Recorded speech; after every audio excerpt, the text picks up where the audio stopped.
Hey, welcome back. I have a question for you. Do you ever start a conversation and then nothing? Just silence? Yes, it happens to all of us. Oh, I know that feeling so well. You want to talk, but you don't know what to say. And then it gets awkward. And then you just say, "So, nice weather today, right?" Yes, the weather. Always the weather. The emergency topic. Exactly. But today, we are going to change that. Today, we are going to learn how to make interesting conversations in English. And not just interesting, natural, fun, and easy, even if your English is not perfect yet. Because guess what? Good conversation is not about perfect grammar. It is about connection. So stay with us. By the end of this video, you will feel more confident when you talk to people in English. Let's go. Okay, Alice, let's start from the beginning. Why do people find conversations so difficult, especially in English? That is a great question, David. I think the number one reason is fear. Fear, yes. Say that again. Fear. F-E-A-R. Fear. People are afraid to make mistakes. They think, what if I say the wrong word? What if they don't understand me? What if I look stupid? And because of that fear, they say nothing, or they say very little. Exactly. And then the conversation dies. It just stops. You know, Alice, I remember when I was learning a new language, I was so scared to speak. I would think about the sentence in my head for so long, and by the time I was ready to say it, the conversation had already moved on. Oh, yes, that is so relatable. You prepare your sentence and then, too late. The moment is gone. And then you just smile and nod like you understood everything. The famous smile and nod. Every English learner knows that move. But seriously, that is the problem. So what is the solution? The solution is to stop trying to be perfect and start trying to be real. I love that. Say it again, Alice. Say it slowly. Stop trying to be perfect and start trying to be real. Beautiful. Write that down if you can. Stop trying to be perfect. Start trying to be real. Because people don't remember perfect grammar. They remember how you made them feel. That is so true. When someone is warm, friendly, and interested in you, you don't care if they make a small grammar mistake. Exactly. You just feel good talking to them. Okay, so the first lesson is this. Don't be afraid to speak. Just speak. Mistakes are okay. Say it with us. Mistakes are okay. Mistakes are okay. Say it one more time. Mistakes are okay. Good. Now, let's move on, because knowing that is important, but we also need real tools, real phrases, real techniques. Yes, let's talk about how to start a conversation, because that's often the hardest part. Okay, David, so you want to talk to someone. Maybe a new person at work. Maybe someone at a party. Maybe a stranger at a coffee shop. Yes, you see them, you want to say something, but what do you say? Well, first, don't overthink it. The opening line doesn't need to be amazing. It just needs to be friendly. Right. You don't need to say something brilliant, you just need to open the door. Exactly. Open the door. I love that phrase, David. Like a conversation is a room, and you just need to open the door to step inside. Yes, and you can open the door with something very simple. Let's give some examples. The first one, talk about the situation you are both in. If you're at a coffee shop, you can say, "This place is really nice, isn't it?" Or if you're waiting in a long line, you can say, "This line is so long. Do you know how long it usually takes?" These are great because you are talking about something you both share at that moment. It's natural, it's easy. Let's say that phrase again. This place is really nice, isn't it?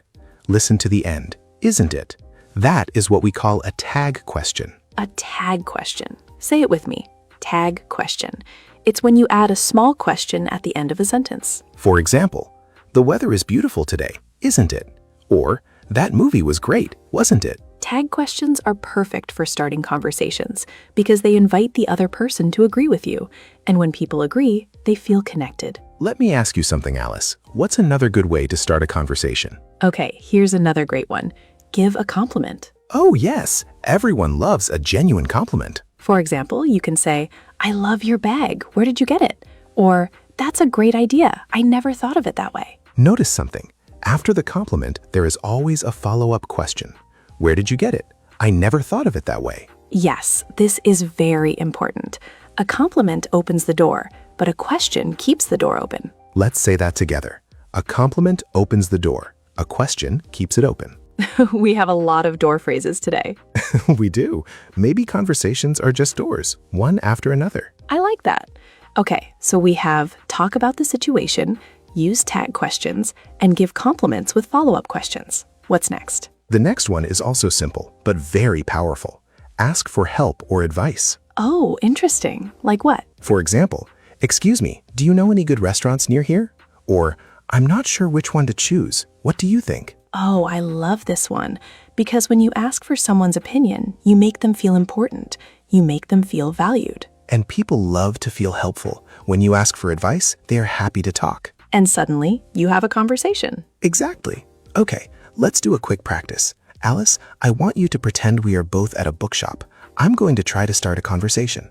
Okay, I'm ready. I'm looking at books.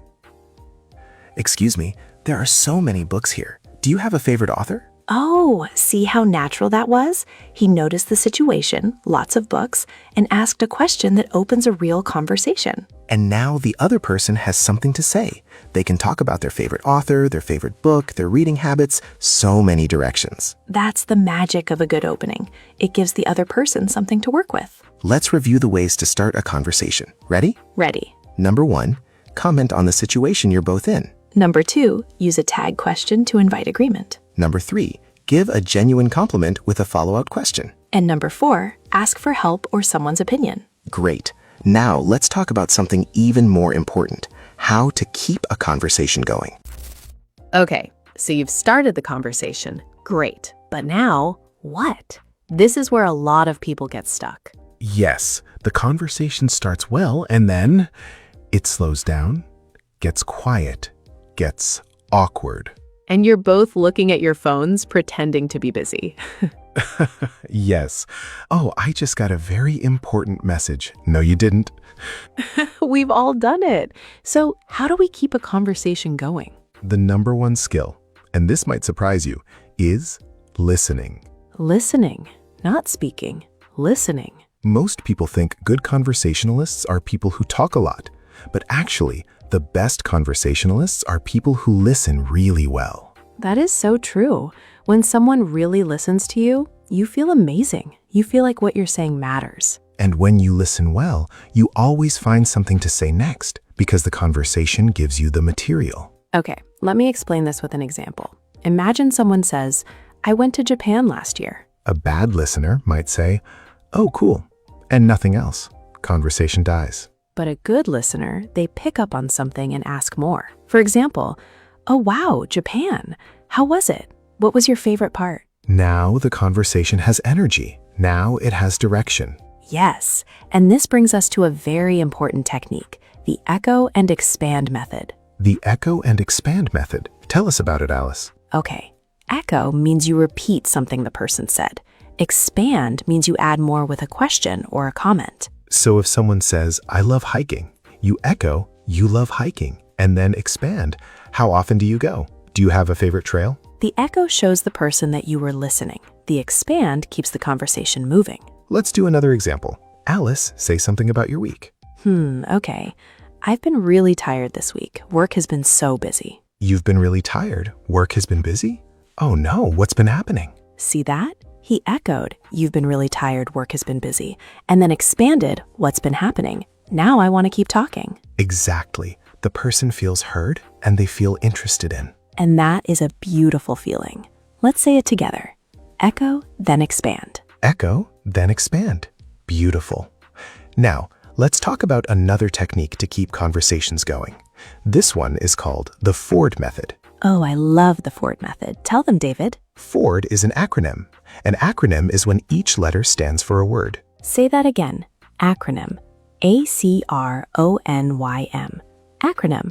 A word made from the first letters of other words. So Ford stands for F, family, O, occupation, R, recreation, D, dreams. These are 4 topics that almost anyone can talk about, and most people love talking about them. F, family. You can ask, do you have brothers or sisters? Or are you from here originally, or is your family from somewhere else? O, occupation. That means job. What do you do for work? Or do you enjoy your job? R, recreation. That means hobbies and free time. What do you do when you're not working? Or are you into any sports? And D, dreams. Is there anywhere in the world you'd love to travel? Or if you could do any job, what would it be? Dreams questions are my favorite because they really open people up. Yes, when you ask someone about their dreams, their face changes, their eyes light up. Because everyone has a dream, and most people don't get asked about it enough. So when you ask, they love you for it. Exactly. The Ford method. Let's say it one more time. Family, occupation, recreation, dreams. Family, occupation, recreation, dreams. Now you have a simple guide. When the conversation slows down, just pick one of these topics and go. David, let's talk about something that is really small, but really powerful. What is it? The little phrases we use to show we are listening. In English, these are very important. Ah, yes. Things like really and oh wow and I know what you mean. Exactly. These small responses make a huge difference. They tell the other person, I am here, I am listening, I care about what you're saying. Let's go through some of the best ones. The first one is very simple. Just say, really. Really, with the voice going up. It shows surprise and interest. Let me show you. I just got a promotion at work. Really? That's amazing. How long have you been working there? See how that one word, really, made the response feel warm and genuine? Yes. Let's try another one. Oh, wow. Oh, wow. This shows you are impressed. I ran a marathon last weekend. Oh, wow. That's incredible. Was it your first one? Great. Another one. I know what you mean. This one is beautiful because it shows empathy. Empathy means understanding how someone else feels. For example, I've been so stressed about the exam. Oh, I know what you mean. Exams can be so exhausting. Are you preparing well? It shows you understand. You've been there too. Here are a few more great listening phrases. Write these down. That sounds interesting. Go on, tell me more. I hadn't thought of it that way. That makes sense. What happened next? Ooh, I love what happened next. It's perfect for stories. Yes, when someone is telling you a story, what happened next keeps the energy going. The person feels like you're on the edge of your seat. Let's also talk about body language, because when you're speaking English in person, your body talks too. Oh, this is so important.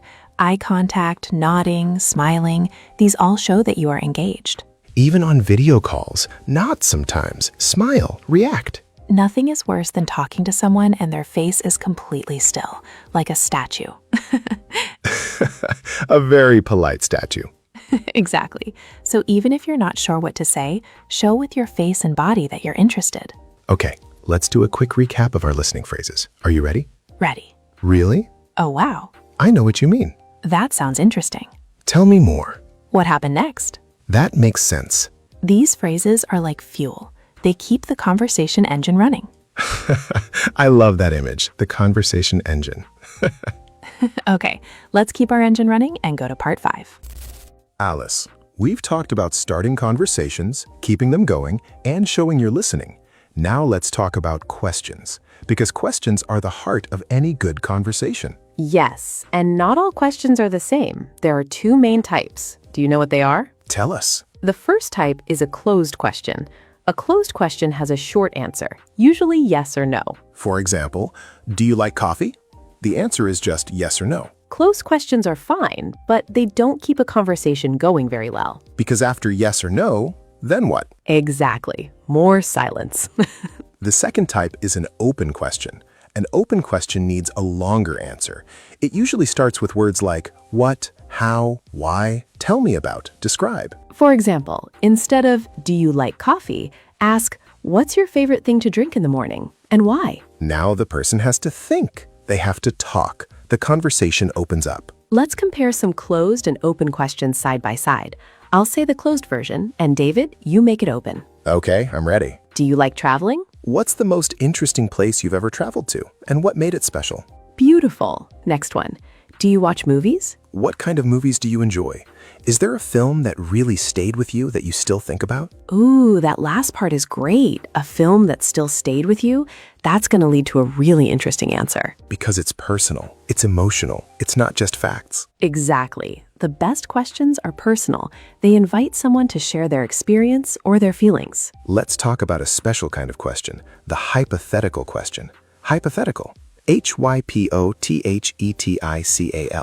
It means imaginary, not real. Oh, these are so fun. Like, if you could live in any country in the world, which one would you choose? Or, if you could have dinner with anyone in history, alive or dead, who would it be? These questions are great because there are no right or wrong answers. Everyone can answer them, and everyone's answer is different. And they lead to really interesting discussions because the other person wants to know why you said what you said. Exactly. Let me try one on you, David. If you could wake up tomorrow with one new skill, what would it be? Ooh, that's a good one. I think I would want to speak every language in the world fluently. Of course. That's so perfect for this channel. What can I say? I love language. What about you, Alice? I think I would want to play the piano beautifully. Just sit down and play any song. Oh, that's lovely. See? Even a simple hypothetical question tells you so much about a person. It does. And now you know something real and personal about both of us. Okay, let's also talk about follow-up questions. A follow-up question is a question that comes after the first answer. Follow-up questions show that you were really listening, and they go deeper into the topic. For example, someone says, "I love cooking." A follow-up question could be, "Oh, do you have a signature dish? Something you're really proud of?" Or, how did you get into cooking? Did someone teach you? Follow-up questions are the secret weapon of great conversationalists because they show you care. You want to know more. And people feel so good when someone wants to know more about them. Let's say that again. Follow-up questions show that you care, and people feel good when someone cares. So remember, ask open questions, ask hypothetical questions, and always ask follow-up questions. David, I want to ask you something. What do you think are the most interesting conversation topics? Well, I think the best topics are the ones that make people feel something. Topics that surprise them, or make them think, or make them laugh. I agree. Let's talk about some really good topics. Topics that go beyond what do you do and how's the weather?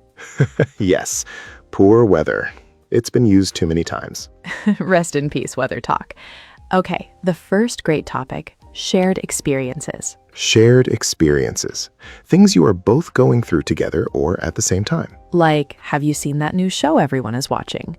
Or did you hear about what happened in the news today? These are easy because you're both in the same world. You both have access to the same things. The second great topic, stories from your own life. Personal stories are fascinating. Yes, when you share a funny story or an embarrassing moment or an adventure, people connect with you instantly. For example, you could start with, the funniest thing happened to me last week, and now everyone wants to know. Or, this is so embarrassing, but I have to tell you.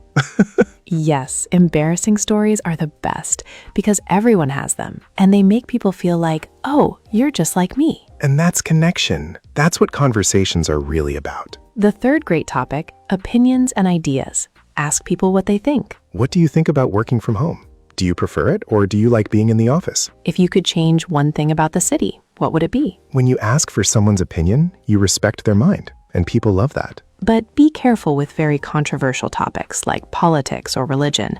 With someone you don't know well, these can get complicated. Good point, Alice. Start with lighter opinions. Movies, food, places, life choices. As you know the person better, you can go deeper. The fourth great topic, childhood and nostalgia. Nostalgia, Nostalgia. It means the warm feeling of remembering the past. Questions like, what was your favorite cartoon growing up? Or, what's your best memory from childhood? These are so powerful because everyone has a childhood. And when you remember happy times, you feel good. And when someone makes you feel good, you associate that feeling with them. So suddenly, they are a good person to be around, just because they asked the right question. Yes, the power of a good question is amazing. The fifth great topic, future plans and dreams. As we mentioned in the Ford method, dreams open people up. Where do you see yourself in 5 years? Or is there anything you've always wanted to try but haven't yet? These questions have energy. They're forward-looking, positive, exciting. And when a conversation has energy, it flows naturally. You don't have to force it. So to summarize, 5 great topics: shared experiences, personal stories, opinions and ideas, childhood memories, and future dreams. 5 topics. Any one of them can lead to a wonderful conversation. Okay, Alice, we've been talking about what to do. Now let's talk about what not to do. The mistakes that kill a conversation. Oh, yes, this is important. Even native speakers make these mistakes. The first big mistake, talking too much about yourself. Oh, we all know someone like this. You say one sentence and then they talk for 20 minutes about themselves. Yes, and you're just standing there thinking, is this a conversation or a speech? Exactly.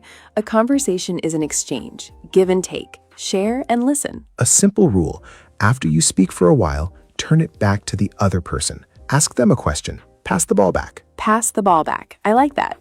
Conversation is like playing catch.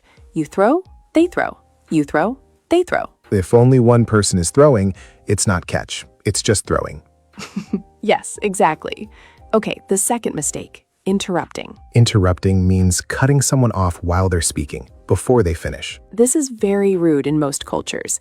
And in English conversation, it's especially important to let people finish. If you accidentally interrupt, just say, sorry, please go on. Or, sorry, I didn't mean to interrupt. What were you saying? These small phrases show respect, and people appreciate them so much. The third mistake, giving only yes or no answers. Oh, if someone asks you a question, don't just say yes or no and stop. That is the conversation killer.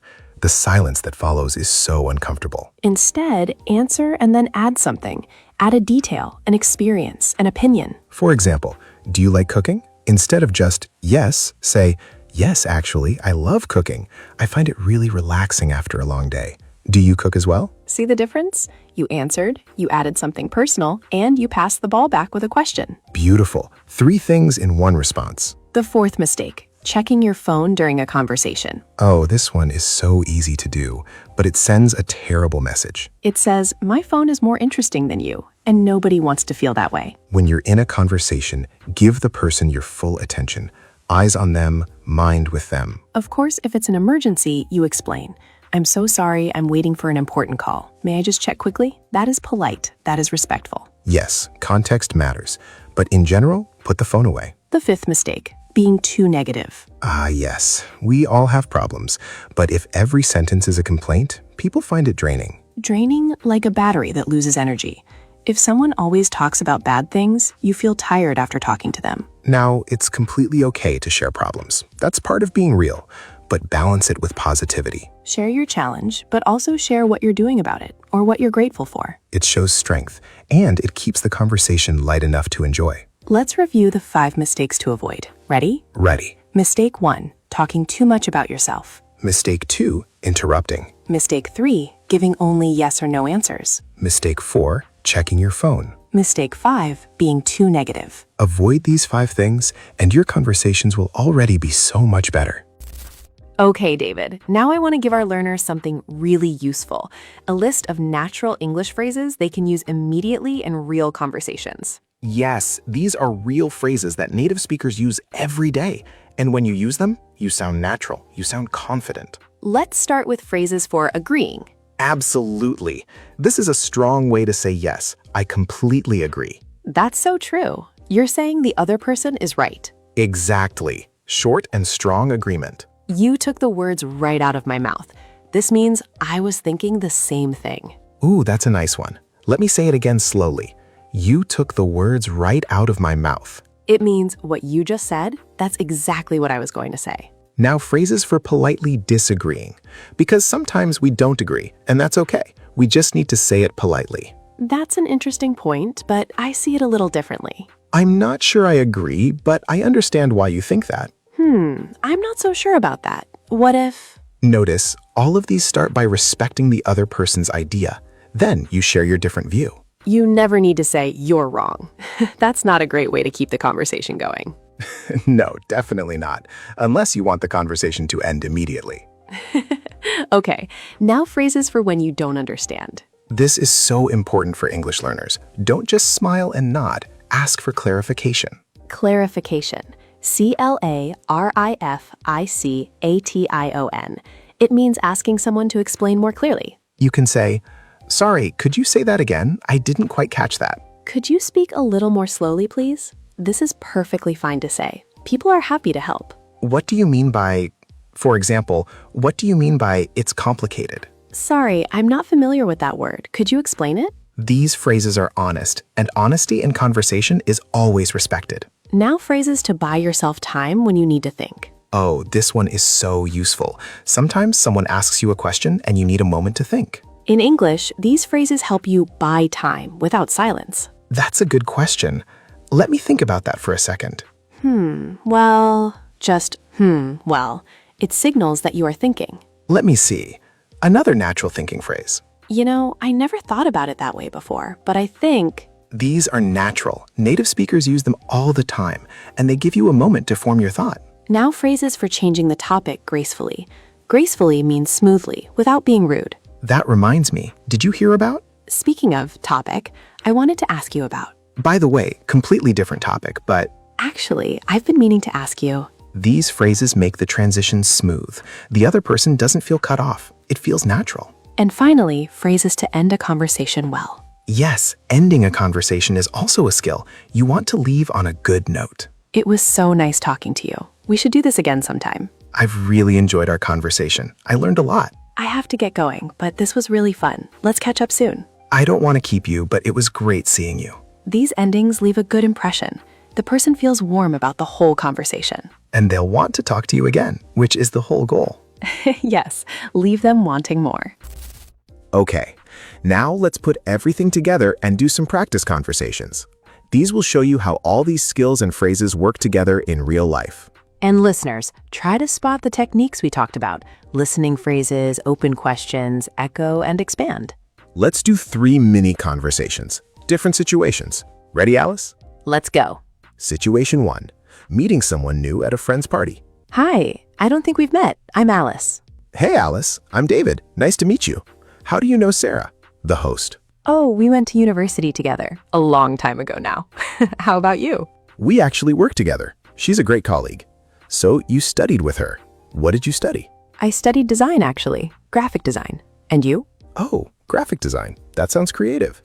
Do you still work in design, or did you go in a different direction? I do. I run my own small design studio now, actually. It's been quite a journey. Wait, you run your own studio? That's amazing. When did you start it? Was it always your dream? So many questions. But yes, I always dreamed of it. I started 3 years ago, and I haven't looked back since. That's so inspiring. I love hearing stories like that. Okay, let's stop here. Did you see all the techniques? Let me point them out. I used open questions. What did you study? Do you still work in design? I used natural responses a long time ago now to make it friendly. I echoed and expanded. You run your own studio? That's amazing. When did you start it? And I used a hypothetical idea. Was it always your dream? That opened up a personal and emotional answer. Perfect. Conversation 2. Situation. Reconnecting with an old friend you haven't seen in a while. Oh my goodness, David, is that you? Alice, wow, it's been so long. How are you? I'm really good, actually. A lot has changed. Life has been quite busy. I bet. The last time I saw you must have been 3 years ago? At least. So what have you been up to? Still traveling as much as you used to? Not as much, unfortunately. I got a new job and it keeps me pretty grounded.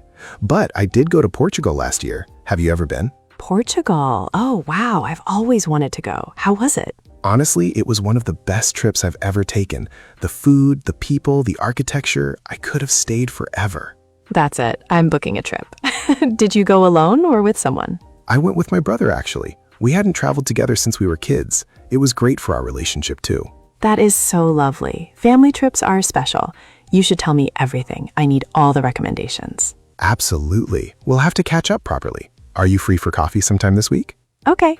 See how natural and fun that conversation was? We used shared experiences, personal stories, natural reactions, and follow-up questions. And we ended with a plan to meet again. Conversation 3. Situation talking to a colleague at work during a break. Hey, Alice, taking a break? Yeah, finally. It's been a non-stop morning. How about you? Same. Though I did manage to finish that report, so I feel good about that. Oh, the big report? That must be a relief. Did it go well? Mostly yes. A few last-minute changes, but nothing major. Hey, do you have anything big coming up? I have a presentation next week. Honestly, I'm a little nervous about it. You know what you mean. I always get nervous before presentations, too. Have you presented to this group before? Once, about 6 months ago. It went okay, but I felt like I rushed through it too fast. That's such a common thing to do.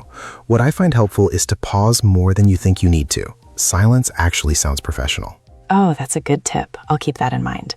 Hey, what are you doing after work today? Nothing major. I might go for a walk. The weather looks nice today. The weather. It's not an emergency topic this time. I really mean it. Okay, I believe you.